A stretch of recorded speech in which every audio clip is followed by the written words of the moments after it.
امام علی علیہ السلام کی خدمت میں ایک شخص آ کے عرض کرنے لگا، یا علی، میں اپنے امتحان میں کامیاب ہونا چاہتا ہوں۔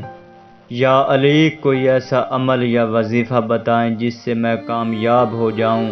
حضرت امام علی علیہ السلام نے فرمایا، اے شخص، یاد رکھنا، زندگی میں بعض مرتبہ کامیابی سے پہلے ناکامی ملتی ہے، لیکن اللہ انسان کو انسان سے زیادہ جانتا ہے۔ انسان کی کچھ کامیابیاں ایسی ہوتی ہیں جو وقت سے پہلے اسے مل جاتی ہیں، تو انسان میں تکبر آ جاتا ہے، تو وہ محنت سے دن بدن دور ہٹنے لگتا ہے۔ تو اللہ اپنے نیک بندوں کو ناکامی کا مزہ چکھاتا ہے تاکہ ان کے اندر نہ تکبر کی بیماری آئے، نہ وہ اپنے آپ کو محنت سے دور کرے۔ لیکن اللہ کے نام میں شفا، امید، برکت رکھی ہے۔ اگر کوئی انسان اپنے امتحان سے پہلے سورہ رحمان کا ذکر کرے اور پھر اپنے امتحان پہ جائے تو اللہ کے کرم سے کامیابی حاصل ہوگی۔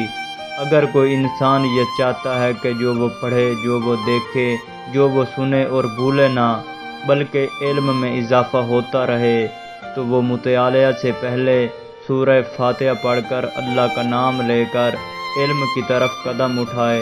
اللہ کے کرم سے اسے وہ ساری باتیں یاد رہیں گی جو وہ دیکھے گا یا پڑھے گا۔ لیکن اگر انسان امتحانات دے چکا ہے، اپنے نتیجے کا بے صبری سے انتظار کر رہا ہے، وہ انسان عشاء کی نماز کے فوراً بعد سورہ نصر کا 27 بار ورد کرے اور وہ اپنے اللہ سے دعا مانگے کہ اے میرے پروردگار، مجھے کامیابی کامرانی عطا فرما، انشاءاللہ میں اپنے آنے والے وقت کی قدر کروں گا، تو وہ اللہ کے فضل و کرم سے وہ ہر میدان میں فتح پائے گا، انشاءاللہ فتح ہوگی۔